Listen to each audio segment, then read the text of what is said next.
Welcome to Mindful Talk, brief conversations about mindfulness in the workplace and at home. I am your host, Lauren Wessinger. And I'm your host, Misty Anderson. And this podcast is brought to you by the Mindful Project. The Mindful Project helps you elevate the culture of your business by bringing mindfulness practice to you and your staff through in-person and virtual learning. Contact us through our website, themindfulproject.co, for more information. Hi, listeners. Welcome back to Mindful Talk. Misty and I are here today to have a conversation about aging parents. Hi, Misty. Hi. This is such a hard topic. I think there's probably a lot of us that are on here that are starting to notice changes in our parents, and it's just strange. And I don't think there's any other way to explain it. It feels sad, and that's really hard sometimes. But I'm glad that we're having this conversation because it's something I've struggled with in losing my dad. And then now just having my mom and knowing she's aging, and I'm sure you've felt that over the years as well. Yeah, it's hard. It's like, of course, nobody's getting out of here alive. Like I say that jokingly, but also in all seriousness. Nobody's getting out of here alive is the ultimate truth of all of it. And, I notice it a lot, like when I turn 40 or I turn 45 and my dad is like, I can't believe I have a 45-year-old daughter, and I feel that when my son's about to be 16, I'm like, wait, if he's 16, that means I'm not 25 anymore. It's like all these big milestones that remind you, oh, another decade has passed, right? My mom was a practicing Tibetan Buddhist. The part of her life that I was, as long as she was alive, when I was around. And I remember she would say to me, Tibetan Buddhism is really just the practice of learning how to die well, and prepare for death, which sounds so kind of morbid. Like, why would you live preparing for death? But what they mean is, it's that concept almost of living as though it's your last day on earth. Like, what really matters to you in this life? How do you want to live? Like, if you knew you had a year to live, what would you do? Right. So instead of it being some morbid thing, it's actually a really beautiful reflection. And she lived that way. Absolutely. To the fullest. That's so awesome. That really is a great way to live. I'm sure there's a lot of people out there like me that have different kinds of relationships with their parents, not always happy-go-lucky, not always linear, sometimes like a roller coaster. And I had a lot of, I don't think it was resentment, it was anger. And it wasn't until I was 30, and I specifically remember this, kind of letting some of that go and more it turning into curiosity. Because I think at that point I was starting to learn, like, oh, you do make mistakes when you're an adult. And it doesn't matter who you are, you're going to make mistakes.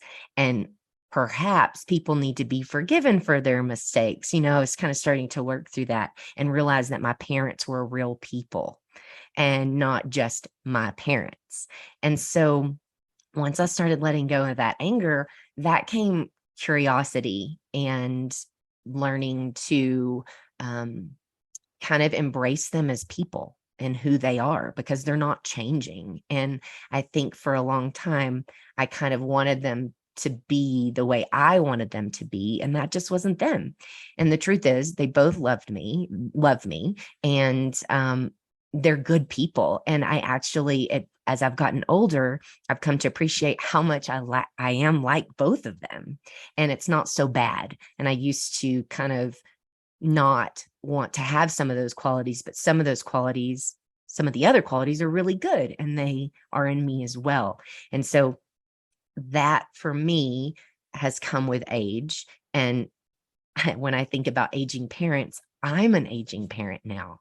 And it's changing me in the way I interact with my parents. It's really crazy.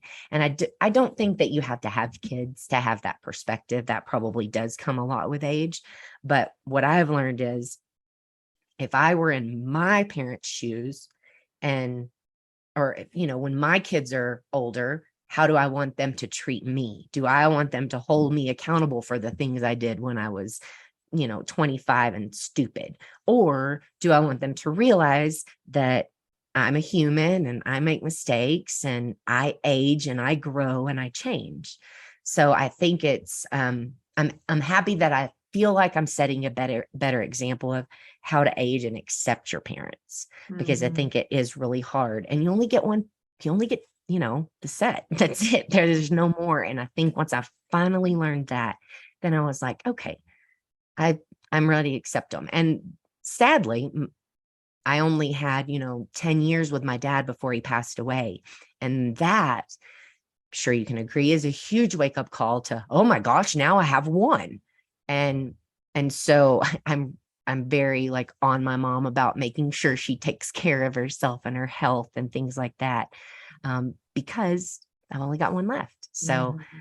but she has never really wanted to age gracefully either. And so it wasn't really set up for me to age gracefully. I do feel like I'm constantly telling myself, like, aging is just a part of living, like what you said. Yeah, totally. It's a part of living. And I'm starting to see aging as such an honor because not everybody gets to. And I really realize that, as my skin starts to change and my face, I'm like, yeah, but look at the life I have, and what an honor that I can have these laugh lines and these smile lines. And it's just a testament to to my life and my story. I remember when I started to see my parents as people instead of just parents. It was early for me. It was like early 20s.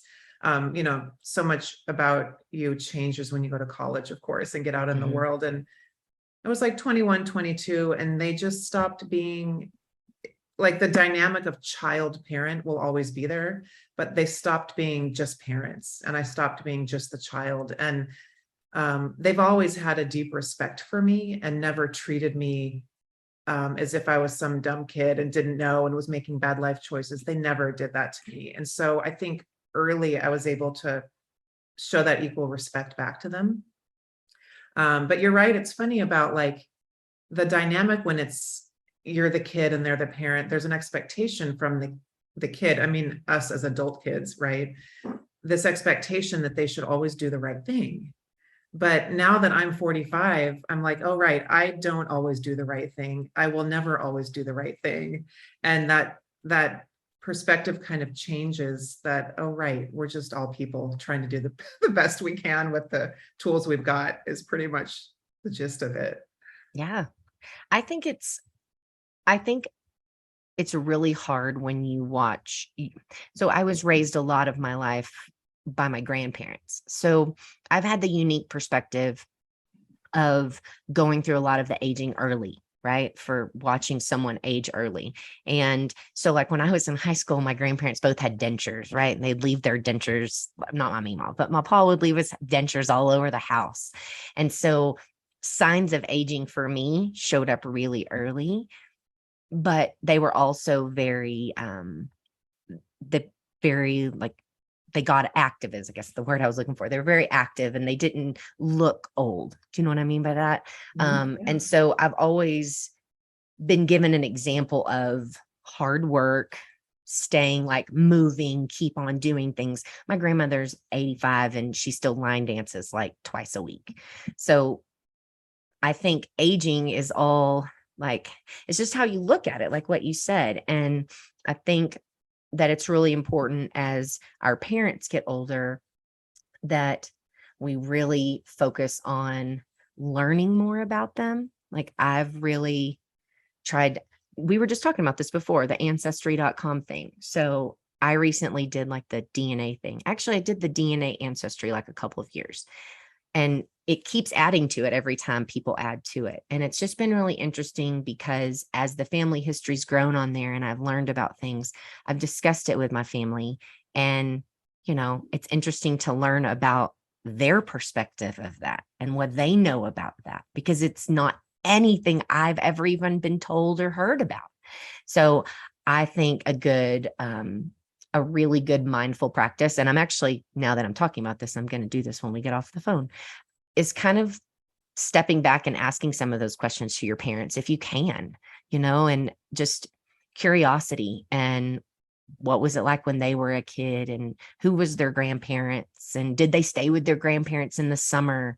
What was their favorite thing to do when they were a kid? They even make books for those things. I'm not diving that deep and like asking all of those questions, but I do think it starts conversations that I wouldn't have otherwise had.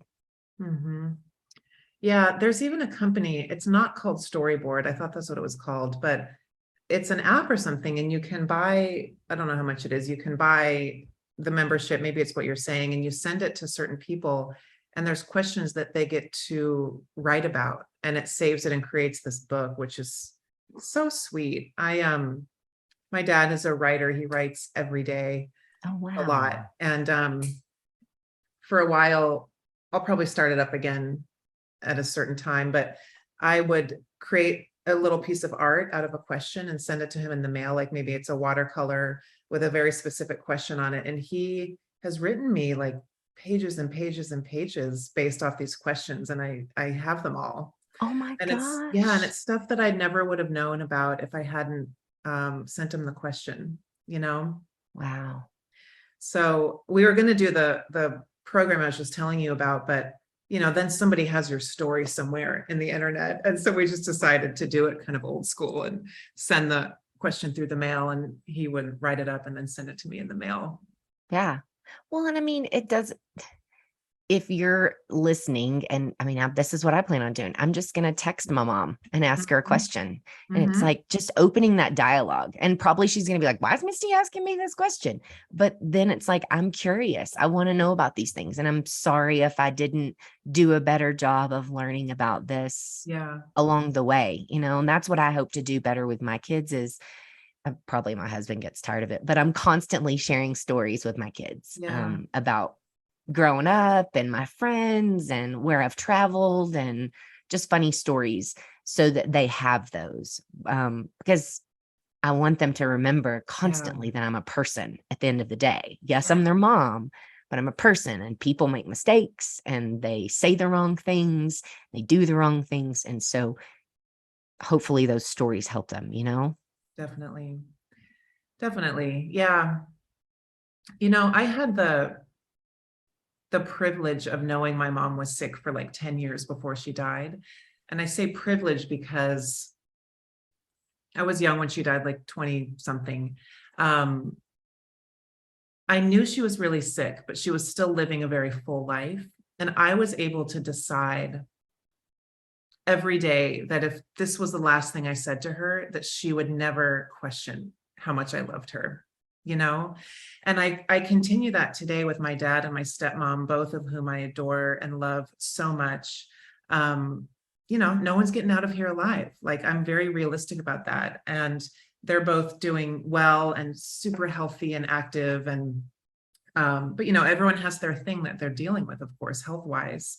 Um, and that includes both of them. And I just, I want them to know every time that there's no question about how I feel. And I don't want to leave anything hanging with them. We don't have anything unresolved. I mean, the relationship is very clean and clear, but I just want them to know how I feel all the time, and I think they do.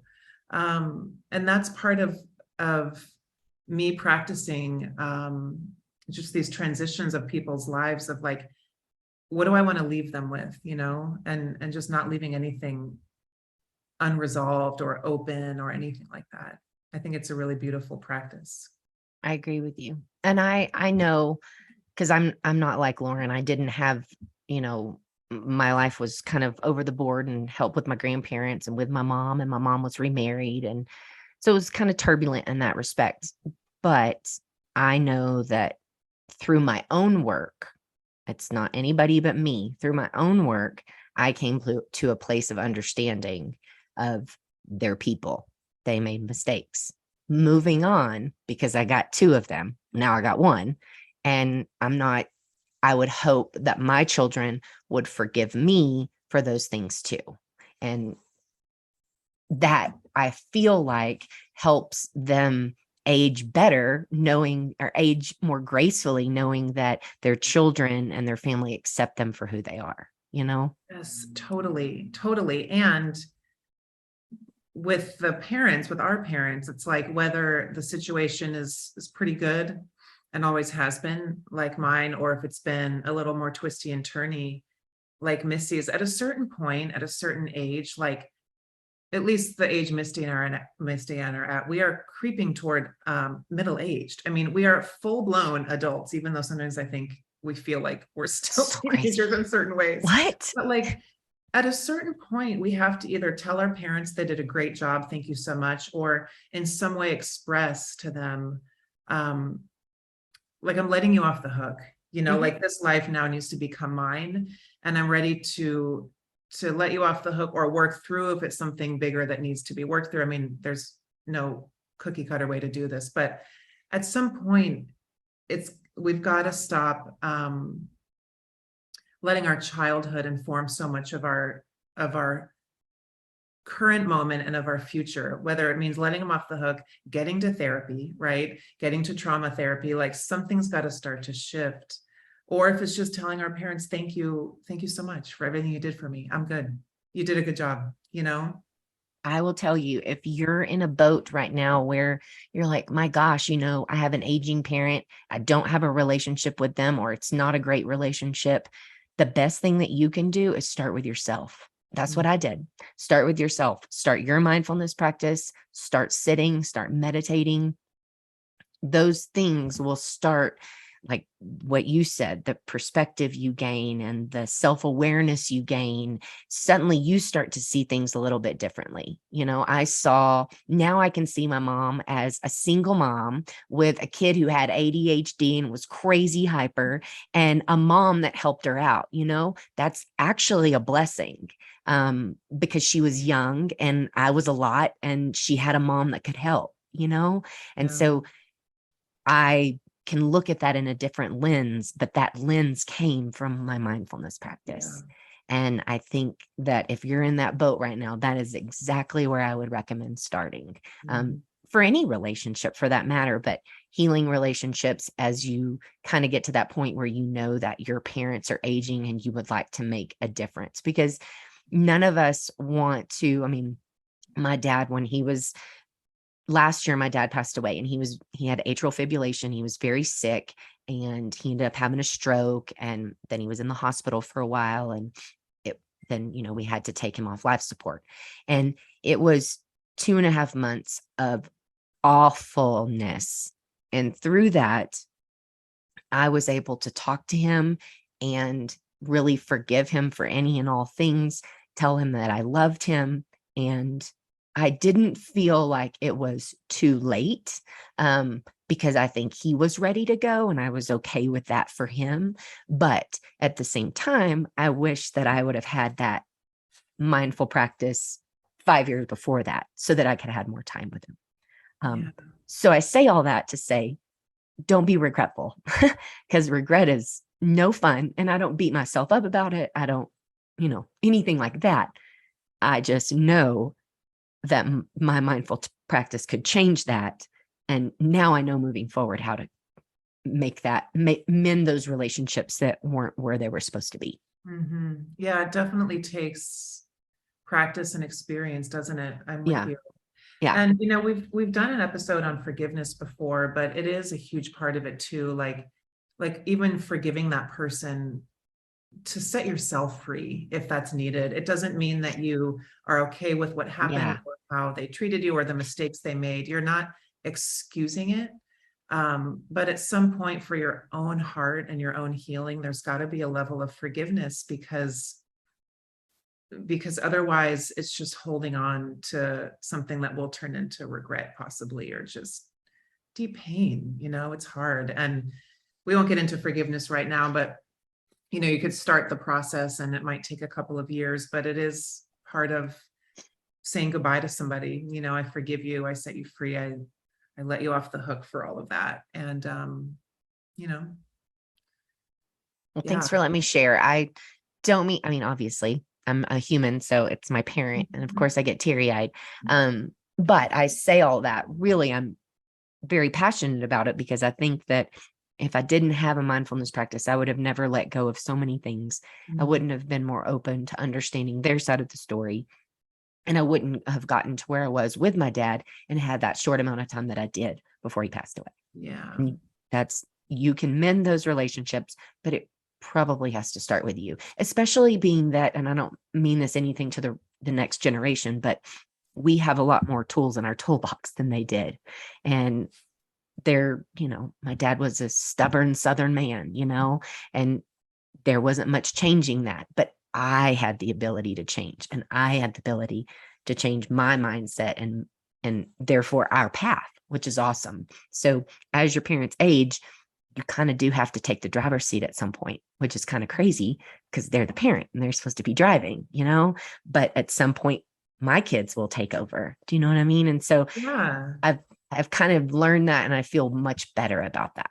Well, it's that dynamic we talked about earlier of you realizing, oh, I too am the adult here. I'm no longer 10 years old or whatever age you feel like you're stuck at in that dynamic with your parents. Like, yes, what you know matters, what you say matters. Like, you have your own life and you're coming to this situation in this day as an adult, and that means taking responsibility for how you want um that relationship to ultimately end, and knowing that sometimes you can't always make it end the way that you want, of course, too, but you do your best. And I can tell by listening to your story, like, you're not living with a bunch of regret because of that decision you made to change that dynamic in the short amount of time you had. And that's everything, to live with this relationship, how it's living now in your body and in your memory and your heart.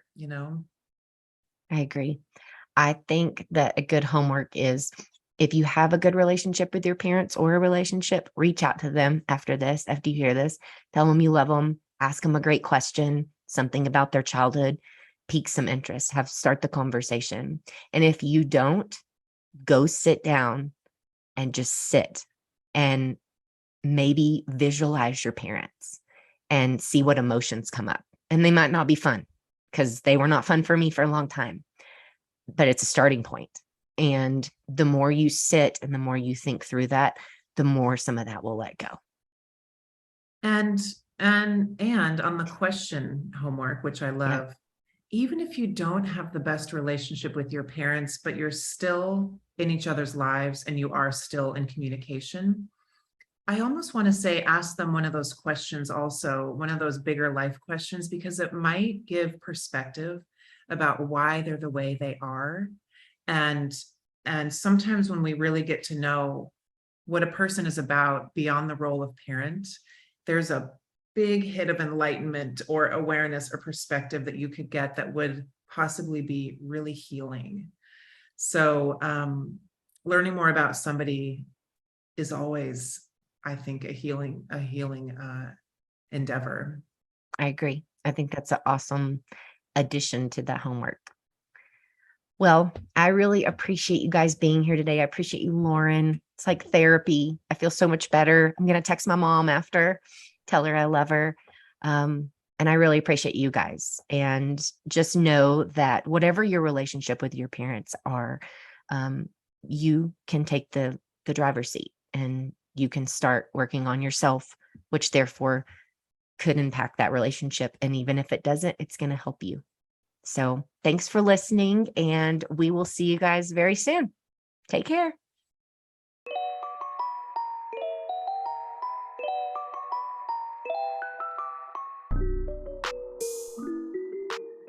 Thank you so much for listening to Mindful Talk. We don't take it lightly that you spent your time listening to our podcast, and we are forever grateful. If you'd like to support the podcast, please subscribe on your favorite podcast platform and leave us a rating and a review. Welcome to a more mindful way of living and working.